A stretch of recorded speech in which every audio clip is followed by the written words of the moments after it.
बदतमीजी भी इवेंट पे होती है, और ये हमेशा होती है। अमीषा पटेल को हैंडल किया था अच्छे से, तभी उसने मेरे हाथ में राखी बांधी थी। वाओ, पूरे फनी किस्से तो बहुत सारे हैं हमारे गोविंदा जी को लेके। मैंने सर को जाके बोला, सर वो बोल रहा है कि हम आए हैं। तो बोला कौन है?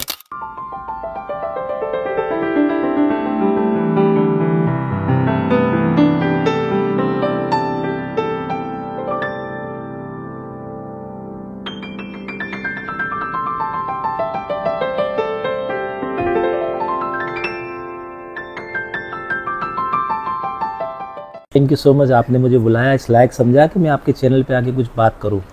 हमारा जो सेलिब्रिटी मैनेजमेंट का जो काम रहता है, वो जो प्रोसेस रहता है ना, बहुत जिम्मेदारी वाला रहता है। बिल्कुल। ऐसा नहीं कि आपकी किसी एक्टर से जान पहचान है, या आप किसी एक्टर को जानते हो तो वो सेलिब्रिटी मैनेजमेंट हो गया, या इधर से फ़ोन आया उधर से फ़ोन आया तो सेलिब्रिटी मैनेजमेंट हो गया। ऐसा नहीं होता है। सेलिब्रिटी मैनेजमेंट का बाकायदा एक प्रोसेस रहता है। आजकल देखेंगे बहुत सारे लोग हैं ना, सेलिब्रिटी मैनेजमेंट वाले बन जाते हैं, नई नई कंपनी लॉन्च कर लेते हैं। उनको लगता है कि बहुत आसान है, मेरा आपसे पहचान है, आप अब मेरा मुझसे पहचान है तो फ़ोन कर लिया, बात हो गया। चाहे मराठी आर्टिस्ट हो, चाहे हिंदी आर्टिस्ट हो, वो दोनों आर्टिस्टों को विश्वास में लाना पड़ता है कि सर मैं आपको लेके जा रहा हूँ, मैडम आपको लेके जा रहा हूँ। तो मैडम को पूरा विश्वास में लेना पड़ता है, सर को पूरा विश्वास में लेना पड़ता है कि यहाँ से लेके, घर से लेके जहाँ आप जाओगे इवेंट करने, वहाँ तक आपकी मेरी जो भी खातिरी रहेगी वो रहेगी। तो ये बहुत जिम्मेदारी वाला काम है। वैसे तो गोविंदा मेरा सबसे प्रिय एक्टर है, तो गोविंदा जी को भरोसे में लाने के लिए मुझे 15 साल लग गए। बाप रे। तब जाके उनको लगा कि हाँ ये जो बंदा है, जो बोलता है वो करता है। तो इसमें बहुत ज्यादा ईमानदार होने की जरूरत रहती है कि मैं आपका विश्वास को जीत सकूं। बिल्कुल, ये पूरा ट्रस्ट पे ही है। पूरा ये हमारा जो मैनेजमेंट होता है पूरा ट्रस्ट पे होता है, क्योंकि ट्रस्ट पे ही वो आपके साथ वहाँ आता है। मैं आया था यहाँ पर कुछ और करने। अच्छा। हाँ, मैं यहाँ पर आया था गोविंदा को देख के और मिथुन चक्रवर्ती को देख के कि मैं हीरो बनूंगा। तो मैंने हीरो बनने की स्ट्रगल शुरू की। अच्छा। तो हीरो तो मैं नहीं बना, खैर मेरे पीछे बहुत सारी मेरी जिम्मेदारी थी, माँ बहन लोगों की जिम्मेदारी थी। तो मुझे लगा मेरा पैसा कमाना बहुत जरूरी है। बिल्कुल। तो मैंने कहा कि भाई पैसे कमाने के लिए तो फिर कुछ ऐसा कुछ काम करना पड़ेगा। तो किसी ने रास्ता दिखा, आसिफ भाई आप बहुत अच्छा बोलते हो, बहुत अच्छे डायलॉग बोलते हो, तो आप एक्टिंग शुरू कर दो। तो मैंने 40 सीरियल में काम किया। अच्छा। 40 सीरियल में। तो मैं भगवान बहुत बना। अरे वाह। जो पहले एक जी टीवी पे सीरियल आता था, पहले तो जय माता जी। अच्छा। तो मैं उसमें वायु भगवान बन के खाली पहाड़ में घूमता था और राजाओं को ले लेके उनके ठिकाने पे पहुंचाता था। तो इस तरह के मैंने बहुत सारे सीरियल्स किए, छोटे छोटे रोल। फिल्में कम से कम 12-15 पिक्चरें की हीरो लोगों के साथ में। तो फिर मेरे को इसमें स्ट्रगल बहुत ज्यादा लगा, क्योंकि यहाँ पर क्या है, ये जो लाइन है उसमें क्या है ना, आदमी अगर फना होता है, फना मतलब अपने आप को भूल जाए और अपने आप को खत्म कर दे और उस दुनिया में घूमे, तो वो हीरो बन जाएगा या कुछ बन जाएगा। पर आपके पीछे बहुत सारी जिम्मेदारी है, आपकी माँ है, आपकी बहन है, आपके परिवार के लोग हैं जिनको आपको पालना है। तो फिर आपका इधर मनना थोड़ा मुश्किल हो जाता है। फिर आप बहुत अनकंफर्टेबल फील करोगे, आप अनकंफर्टेबल हो जाओगे, लाइफ में आपको लक्ष्य नहीं मिलेगा, क्योंकि इतनी सारी जिम्मेदारी है। पहला लक्ष्य तो अपनी बहन खड़ी है, उसकी शादी करनी है। दूसरा लक्ष्य अपनी माँ खड़ी है, जिसको खाना खिलाना है। तो इतनी सारी जिम्मेदारी होने के बाद मैं अगर कुछ एक्टर नहीं बन सका, तो उसकी वजह ये थी। पर मैंने सोचा कि फिर मैंने लोगों के साथ, हीरो के साथ रहना शुरू किया। तो मैं जैकी के साथ बहुत ज़्यादा रहा, संजू के साथ रहा। फिर मुझे गोविंदा जी ने बहुत पसंद किया। अच्छा। और उन्होंने मेरी लाइफ को पूरा बदली कर दिया। उसने मुझे इतना पसंद किया कि मुझे कई बार तो उन्होंने बोला कि ये आप आसिफ आहूजा है और मैं गोविंदा पठान हूँ। तो उतना विश्वास उनका लेने के लिए मुझे 10-12 साल 15 साल लगे। मैं वैसे मिथुन चक्रवर्ती के पीछे पीछे घूमता था। अच्छा। तो उन्होंने कहा कि तू शाहरुख खान एक नया लड़का आया है, तो उसके पास चला जा और उसकी बॉय बन जा।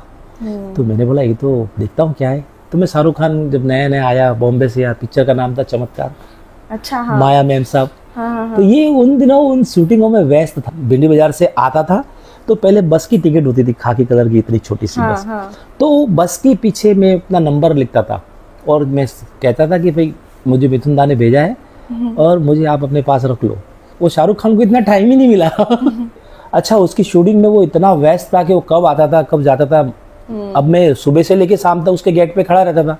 वॉचमैन को फिर लास्ट में अगर ले देर होती रात में हाँ। तो वॉचमैन को 100 रुपया पकड़ाता था और बोलता था ये शाहरुख साहब को दे देना, और टिकट के पीछे लिखा मेरा नंबर होता था, और वो नंबर किसी और का था ताकि वो फोन करे मुझे बुलाए। तो ऐसे मेरे बॉय बनने का सफर शुरू हुआ। तो गोविंदा जी ने मेरे बेटे के नाम पे कंपनी खोली, कबीर एंटरटेनमेंट। क्या बात है। तो गोविंदा जी ने कहा यार देख तू अभी ऐसा शोज कर, ऐसे इवेंट्स कर। मुझे तो इसके बारे में कुछ पता ही नहीं था। उन्होंने ही मुझे बताया, उन्होंने ही मेरे लिए ऐसा किया कि अगर अभी कुछ है नहीं तो अभी अपन ऐसा करते हैं शोज वगैरह।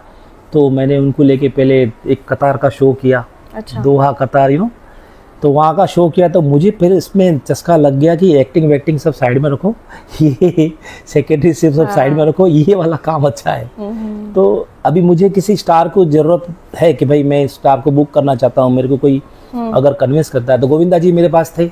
मैं गोविंदा जी को बोलता गोविंदा जी जरा इससे बात कर लो, मेरे साथ वहाँ चल जाए। तो गोविंदा जी ने मेरे लिए बहुत सारी इसे हेल्प की, जिससे मेरा लोगों को पता चला कि गोविंदा के पास मैं हूँ और ऐसा है। तो उनको विश्वास में ज्यादा लेने के लिए मुझे जरूरत नहीं पड़ी। एक आसान हो गया क्योंकि इतना बड़ा स्टार है, गोविंदा से बड़ा कोई स्टार है ही नहीं। तो उसका प्रभाव मेरे पे इतना अच्छा रहा कि मैं बहुत जल्दी कम सालों में मेरे बेटे के नाम पे जो कंपनी है कबीर एंटरटेनमेंट, वो बहुत जल्दी खड़ी होगी और मैं नंबर 1 पे हूँ। जिनके साथ में मेरा सफर नहीं हुआ है। तो अभी मैं जो हूँ पर्सनल सेक्रेटरी हूँ 4-5 हीरोइन का। कौन कौन है उसमें आप? मेरी प्रिय मेरे गोविंदा जी हैं, भाग्यश्री मैंने प्यार किया सलमान खान साहब, वो मेरे साथ हैं। मैं इनके साथ में सेक्रेटरीशिप करता हूँ। भूमिका चावला, अच्छा ओके। तो ऐसे आरती छाबरिया, प्रीति झांगियानी, ये ऐसे 5-7 जो आर्टिस्ट है। और रामायण में जो पात्र हैं जो पुनीत सार, बिंदु धारा सिंह, बहुत सारे सीता माँ, अच्छा, ये सब मेरे मैनेजमेंट में कंपनी में मेरे साथ हैं। और उनका साथ देने की वजह से ही जो मैं अभी जो भी कुछ अपने पैरों पे खड़ा हुआ हूँ, उनका बहुत बहुत एहसान है कि आर्टिस्ट ने मुझ पे भरोसा किया। हाँ, ऐसे 2-3 किस्से हैं। एक किस्सा तो मैं शायद आपको नहीं बता पाऊंगा क्योंकि वो पटना का किस्सा था तो बहुत डेंजर था, तो शायद नहीं बता पाऊंगा। लेकिन एक किस्सा था हमारे साथ में। हमने एक जयपुर कोटा का राजस्थान जयपुर है, जयपुर के आगे 2 घंटे का रास्ता है, वहाँ पर कोटा। तो मेरे साथ अमीषा पटेल थी। अच्छा। तो अमीषा पटेल जी के साथ में बहुत बदतमीजी हो गई थी। तो ऐसे इवेंट में जो सामने इवेंट के जो हमको बुलाते हैं ऑर्गेनाइजर, वो बदतमीज भी कभी कभी हो जाते हैं। अभी आर्टिस्ट को जो टाइम दिया है, आर्टिस्ट को जो बात की है, आर्टिस्ट उसको ही दिमाग में रख के घर से निकलता है, काम करता है। उसके अलावा उसको, जैसे मैं उनको लेके जा रहा हूँ, तो आर्टिस्ट मैनेजमेंट की कितनी बड़ी जिम्मेदारी रहती है। ये जिम्मेदारी रहती है कि आर्टिस्ट वहाँ जाके क्या करेगा, कैसे करेगा, कितने घंटा खड़ा रहेगा, क्या किससे मिलेगा, कौन मिलेगा, कहाँ मिलेगा, ये सारी चीज़ें रहती है। अब अमीषा पटेल जी को जो बताया गया था मैंने, वही वो करेगी। उसके अलावा तो कोई एक्स्ट्रा तो हम कुछ कर नहीं सकते। तो एक बार ऐसे कोई बदतमीज टाइप के लोग, लेडी थे, उन्होंने अमीषा पटेल जी के साथ में बदतमीजी कर ली और उनको लॉक कर दिया अंदर से और बोला कि आप जा नहीं सकते जब तक मेरा काम पूरा ना हो। तो मैंने उनको बोला भाई आपका काम जो मैडम को दिया था, मैडम ने उतने टाइम का काम कर लिया है, तो अभी हमारा कोई बनता नहीं। तो आर्टिस्ट क्या बदतमीज नहीं होता। आर्टिस्ट सोचता है कि मैं जो मेरे को लेकर आया वही मेरे से उनसे बात करे, मैं बदतमीजी क्यों करूँ। उसको वो ऐसा होता भी नहीं, आर्टिस्ट कभी बदतमीज होता भी नहीं है। अब लेकिन उसने बदतमीजी की इतनी हद पार कर दी, एक लेडी थी जिसने, तो मुझे फिर पुलिस को बुलाना पड़ा और लॉक करके पुलिस को बुला के उनको गाड़ी में बिठाना पड़ा। और उसके बाद उनसे मुझे बातें करनी पड़ी कि भाई ये ठीक नहीं है वैसे। और पुलिस, वहाँ की पुलिस ने हमारा साथ दिया और हमको गाड़ी में बिठाया और हम लोग ऐसे वहाँ से रवाना हुए। तो आप YouTube पे देख सकते हो, बहुत बड़ा मैटर हो गया था। अच्छा। हाँ, मेरी वाइफ मेरे साथ थी, तो मेरी वाइफ ने फिर अमीषा पटेल जी को पूरा संभाल के उनको गाड़ी में बिठा के लेके गई। तो ऐसा बदतमीजी भी इवेंट पे होती है और ये हमेशा होती है। अमीषा पटेल को हैंडल किया था अच्छे से, तभी उसने मेरे हाथ में राखी बांधी थी। वो जो भरोसा होता है वो दिलाना बहुत जरूरी होता है। हाँ, और भाग्यश्री ने मेरे को बहुत एज ए ब्रदर साथ दिया। वो एक मेरी बहन है जिसने मुझे इतना साथ दिया कि इंडस्ट्री में किसी की चीज की जरूरत पड़ी तो उसने पहले फोन किया कि मेरा भाई इसके साथ काम करो। तो ऐसे मेरा नसीब अच्छा था कि मुझे गोविंदा और भाग्यश्री मिली, भूमिका चावला मिली, कि मेरे को अपना समझा और मुझे और हेल्प की। सामने वाला बेईमान होगा वो चलेगा, पर आपको ईमानदारी वाला रहना पड़ेगा, तभी उसकी नजर में आप हीरो हो।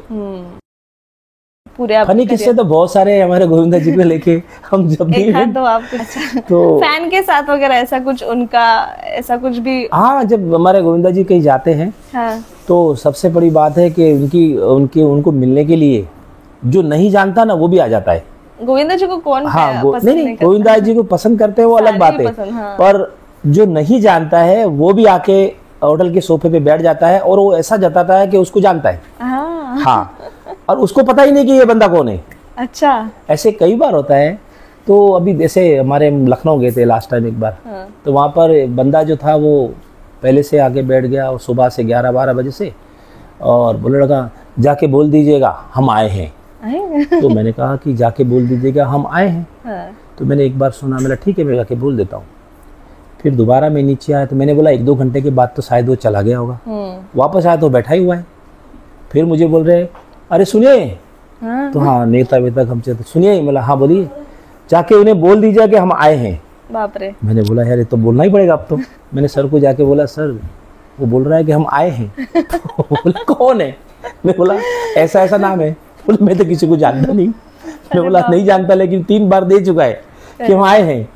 तो उस बात को लेके हम ऐसे हंसे, इतने हंसे कि उसको बिठा के रखा रात तक कि तू हम आए हैं। तो ऐसे बहुत सारे किस्से होते हैं जो जबरदस्ती की पहचान बताते हैं। हाँ। तो ऐसे बहुत सारे फनी किस्से हमारे इवेंट में होते रहते हैं। क्या बात है। जी हाँ, जी हाँ। आपका एक्सपीरियंस जान के बहुत ही अच्छा लगा। फिर हम बिल्कुल मिलेंगे इंशाल्लाह, कुछ और टॉपिक लेके। हाँ बिल्कुल बात करेंगे जी। आज आपने हम लोगों को टाइम दिया उसके लिए बहुत बहुत धन्यवाद और थैंक यू सो मच। आपका भी बहुत बहुत धन्यवाद। आपका भी बहुत बहुत शुक्रिया कि आपने मुझे कुछ समझा और आपको इस जर्नी में मुझे शामिल किया।